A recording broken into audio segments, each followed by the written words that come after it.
The first day of university, I went and bought like a crate of pot noodles. Lived off them. That was beautiful. You can't go wrong with pot noodles, though. We should probably get back onto Japanese food, shouldn't we? Going back to Japan, or like recently, funnily enough, I just went to the Cup Ramen Museum in Yokohama. Oh, last week. yeah. Which the only reason we went to the Cup Ramen Museum was just because it was just there. I was like, whatever, it's something to do. But it was actually like really interesting and really fun. It was not some place I thought to go that would be like a fun, exciting place to go. But it was fun to learn about Cup Ramen. Like I had no idea that basically Cup Ramen like exists because of Americans. Because like instant noodle was like invented, right? In like the usual packeted way, and then they tried to sell it to America, and Americans were just like, how do we eat this? What, you have to use a fucking chopstick with bowls? Like that's too inefficient. So they just start putting it in like their soda cans, or not the soda cans, the soda cups, and just like poured like put the ramen in and just put hot water in, and that's how cup ramen was invented. Oh wow! Yeah, it was. So cup ramen is an American invention. Yeah, well, it was invented in Japan. The method of doing with the noodles. Yeah, but it was when they tried to sell it to Americans that he saw Americans doing that, and he was like, let's just put it in the fucking cup. So thank you, America, for cup ramen. And if you're in prison, it's your currency. Cup ramen. See that one Vox video? Yeah. It's actually currency in most prisons. That's so funny. But in terms of like Japanese food, what are some Japanese food you want more people to know about, or that you have discovered since moving to Japan that maybe not many people like know about? Well, you know my answer, right? Yeah, I mean, I already know your answer. We've talked about this before. Go on, Joey. Go on, simp for your dish. Go on. Yes, I'm simping for a little dish called skimin. It's not ramen, it's skimin. So basically, skimin, to oversimplify, think of ramen, but separate the noodles from the broth and make that broth thick as a bitch. I will say, when I first when I was first like, I saw it on the menu, I was like, why the fuck would I want my noodles separated from the broth? That sounds like it's like demarinating. An extra step, right? Yeah, it sounded like it was just making the noodles less flavorful. But it just didn't make any logical sense. But somehow it makes the noodles even more flavorful when you dip them into this and you basically have the broth on the noodles. Right.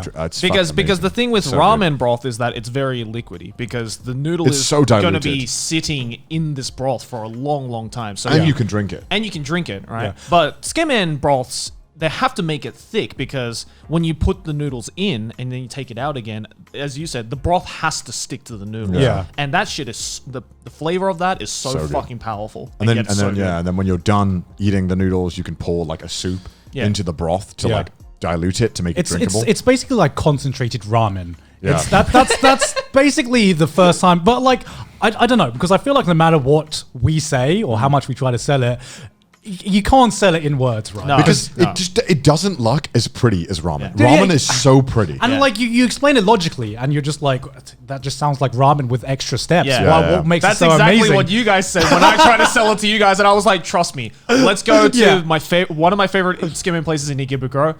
And you can just eat it and tell me. Yeah. And I took them to this And I remember we were like chatting the maddest shit. Yeah. Be like, sure, Joey, sure, whatever. Yeah. And then we got the dish and we just sat there in like silence for a good like 10 minutes as we were just eating this. And I remember like, I remember the second place you took me to, I swear, I had like an existential crisis eating this sukumen, man. I remember you both were eating and you were just staring at me, and I was just like looking at I was just eating this bowl of sukumen, being just like, it's perfect. It's perfect. I'll tell you what it felt like. It felt like that meme in like Ratatouille, where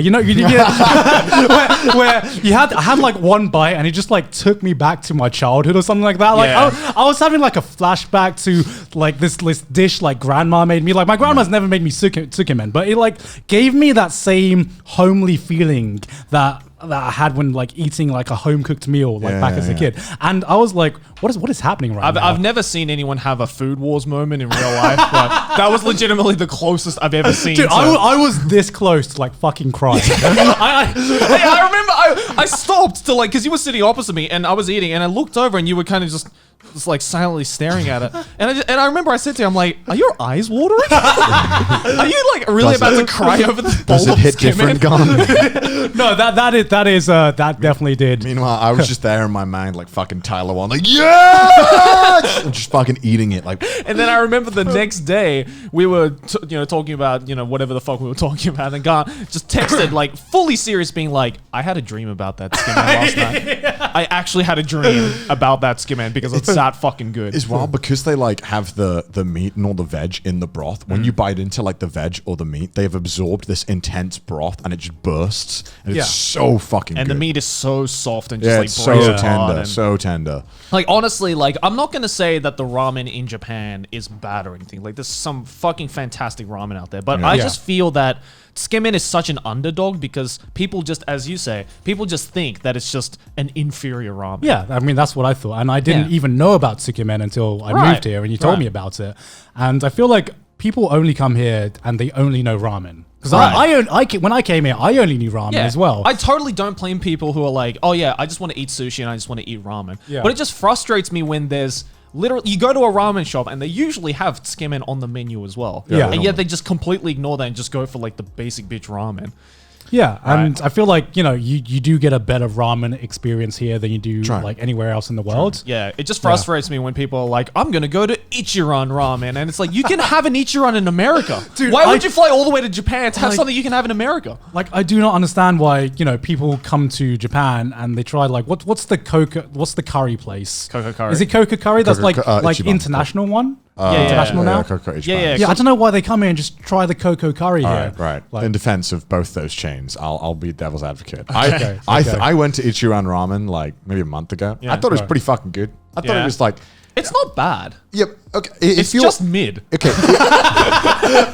It is. If you don't live here, right, and you don't want to fuck around with going down these alleyways, looking on Google Maps, right, trying to find shit, I can understand where you're like, I want a good ramen that delivers. And I don't have to talk to anyone. They have an English menu. I get that because sometimes these ramen places, bro, no pictures, only kanji. You got to give your ticket to the guy. You got to hope that he calls you out and you know that it's you, right? It's a little, you got to figure out if he's asking you if you want extra veg or whatever. Because you hand it to him and he'll be like, he'll ask what size and you'll be like, what?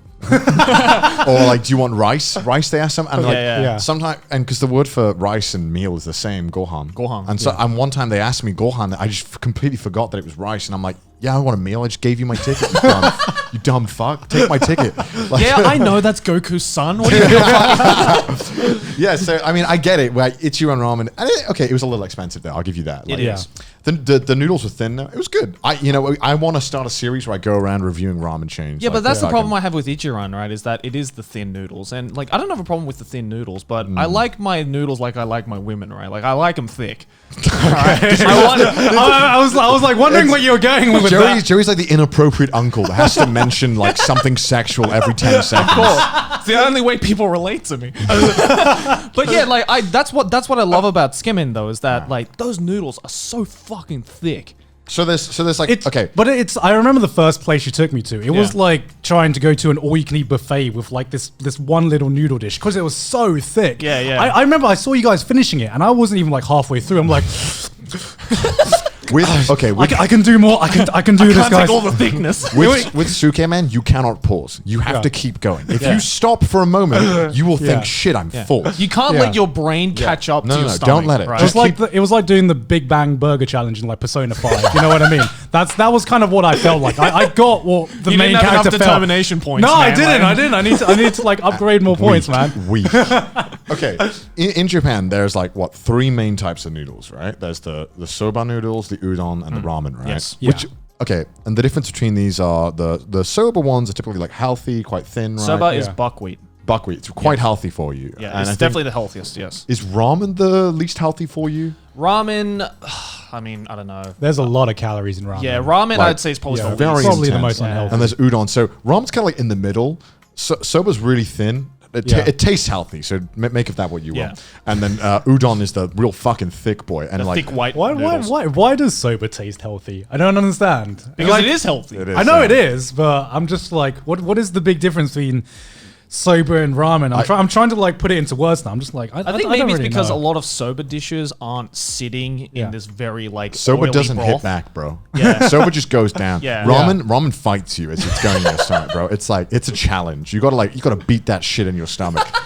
Also, I've noticed ramen is soba with attitude. Yeah, it's soba with attitude. I think because ramen is so heavy in calories, even the shitty cup ramens taste fucking good here. But if you go and get like the supermarket soba, that shit tastes awful. Yeah, it does. It tastes really bad. You need to go to a good soba place to really appreciate it. Soba restaurants are amazing. So in soba restaurants, they give you the choice of cold soba and hot soba. And as someone who's grown up with like noodles my entire life, I've grown up with the idea that you have to have noodles as like a hot dish. Because I don't know, like, is it weird for you guys, especially you, Connor, like the idea of eating a cold main dish? If there's options, I'm always gonna go hot. Like I went out the other day and it was like, it must have not, this was like 2 weeks ago. I went to a place, had like the AC wasn't working. It was like 35 degrees, feels like 40. I was like, the person asked me, do you want hot or cold? I was like, hot. Yeah. No one else in this like restaurant. the absolute mad lad. No one else in this restaurant had hot. I could easily see that because it comes in a bowl when it's hot, and when you get the cold, it's on like this little like bamboo thing. And dude, I was sweating my ass off in this restaurant, but I was like, I'm glad I got hot. Because I remember, I remember when I first moved here, I was like hot soba, only hot soba, and then I tried cold once, and I'm like, oh, this is really refreshing. This tastes like, it tastes so totally different, but it still gives me like a good feeling. No, I've had it cold. It's not bad. To me, cold noodles don't feel like a meal. It feels like a leftover. You know what I mean? Hot noodles feel like a meal. I mean, I kind of get where you're You know what saying, I mean? but it's also very monkey It feels like you found it in your fridge, right? And you're like, okay, let's eat it. Right, like, You know? is the But to logic be that fair- like you can't be bothered to to heat be it up fair, kind of like thing? When you order cold or a hot soba as well. So when you get hot soba, you just get the noodles and the broth that it comes in. Yeah. But I always feel jealous of the cold people who get the dipping sauce. Yeah. Yeah. I'm like, So damn. with the cold soba, you have like a tiny What little is it? bowl. What is the sauce? It's like a shoyu based. I thought so, like a soy, and it's really good. Yeah, It's And not. It's not a broth. It's just like a sauce, and then you dip it You in. take out the soba. You just dip it in, like whip some wasabi in it, and then you just. Yeah, cold soba is the skim in of hot soba. No, It is just Yeah. the suki. Oh my god. Oh my god. And further proves my point that skim in is superior. We figured it out. I just want to, and then there's the final noodle, which is udon, my least favorite. I do not like it. I really like udon. Dude, it genuinely feels like you're in a tentacle hentai every time you're eating that shit. Because you gotta, dude, you can have like 2 in your mouth and you're like, trying to force that shit down. Yeah. It's awful. You can't, it's so heavy. It's like swallowing a brick, bro. No, it's not that bad. It I is. don't know. It feels like the vanilla of like the noodle world, where it hit the same every time. What can I say, man? And also, because ramen is somewhat thin, right? Yeah. The sauce that it takes on to the ratio of noodle that I'm eating is perfect. Udon, it's like this thick in my mind, right? This is how thick it feels, right? Right. It's like a coating of sauce. But I okay, can't but get like, into that. But here's the question though: do you guys like mochi? Yeah, I like mochi. I like mochi. I'm not talking about like fucking mochi ice cream bullshit. Like I'm talking No, like no, I like mochi. I actual like mochi. Yeah. Yeah. Okay, because it's like I feel a lot of people who don't like udon are the same people who don't like mochi for the exact reason, right? Because when you eat like a block of mochi, that's like eating a brick, and it's hard to like get that shit down. Udon is just like the noodle equivalent. Yeah, in my but mind. like that I like that because it's kind of like a sweet, you know. A lot of the times I like mochi Right. sweets, you know, because oh, so you've never had savory mochi though? I've had savory mochi. Okay, how? I how do you probably find wouldn't that? like yeah, it. it was Yeah. very like fucking like a brick. Yeah. But I mean, I was prepared for it to be a brick, and because it's still dessert, right? Yeah, like yeah. so. I mean, I was different, but like when we went to that soba place a while ago, no, udon place, sorry, it was like we had this broth. And the udon just didn't stick any of the broth to it. And I'm like, what's the fucking point? Yeah. Well, because it's supposed to be a light taste. It's supposed to be like a really thin, flavorful, like umami taste. Dude, it ain't it. It ain't it. It just I don't want to That say ain't it's it. an acquired. I didn't think udon was going to be an acquired taste. Do you but, think udon is the worst of the 3? I don't know. Like I feel like I like soba and udon equally. But ramen is definitely ramen, or rather skimmen, is definitely above those two. But I like udon. Like I'm not gonna like opt for udon every single time. But if I went to an udon place, I'm not gonna fucking complain. See, if I had the choice, I would like never go to the udon place. I would always be more in the mood for soba or ramen. There would never be a point where udon's where I go to where there's like no other places around. Right. I'm like, I guess I'll settle for udon. There are just some winter days where I'm like, man, I could really go for like a hot udon. Yeah, I really just want like bricks in my stomach, dude. I just want warm bricks in my stomach with the sauce not sticking to it. But then you drink the soup afterwards. Yeah, but sometimes it's too rich then. You know what I mean? Like, come on, No. man. Udon broths are never rich. No, they're way too light, which is what I don't like about it. It's a thick noodle with a light broth. Like I like my ramen and skimmen that have like a really thick flavor, right? Where it just completely sticks to you no matter what. Yeah. But some days I'm just like, I don't want to feel like I'm getting all this like sticky flavor on me. Like sometimes I just want to get something down that'll warm me up and is nice and light and will fill me up, but won't make me feel like shit. Yeah. You know? Because sometimes when you have as much as I loved skimmen, like it's like Five Guys, right? It's like, man, this flavor is so powerful, it sticks to me the entire time. But then the moment it starts to settle in your stomach, you're just like, kill me. Dude, Five Guys is that thing where you just like, I'm out for the count for the rest of the day. Like, don't talk to me. Don't expect me to do anything. Like, I never thought food could knock you out until I had Five Guys. Right?